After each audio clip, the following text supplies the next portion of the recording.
Hey folks, I'm going to do something that I've never done in a newsletter before, which is talk about the news, in particular, political news. Why? Because Canada has a new prime minister, and it's not just any prime minister, it's Mark Carney, who was part of the formation of the TCFD.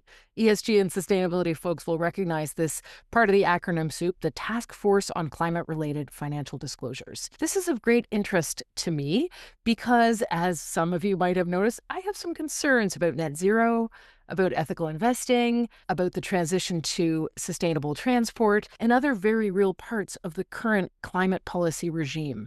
And this isn't just a Canadian conversation, of course. In a recent assessment I did of a global agribiz company, we see the importance of global agribiz in our local farms, our local food, in our bodies. And this is not just a Canadian issue. This is the global industrial system. And so I find it actually quite exciting that the new prime minister of this country, TBD, as we have an election coming up in a month, which is confusing, but bear with us.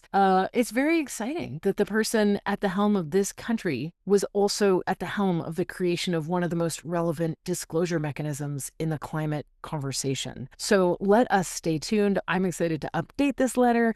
I'm excited to watch this space. There's also a staying open and thinking and using our hearts and minds, not just getting caught up in narrative, not getting polarized, but truly listening for what would restore ecosystems, what would enable people to grow real, healthy food, what would enable us to be well and look after one another and the earth that is our home. Those are the questions I will be watching for and doing my best to inform with the information and findings I put out there. I'll be, by the way, doing more materiality work as we've got another workshop series coming up, not just the one I did for that assessment. I'd love to see you there if you'd like to do your own sort of newsworthy research where we bring reality into ESG and sustainability.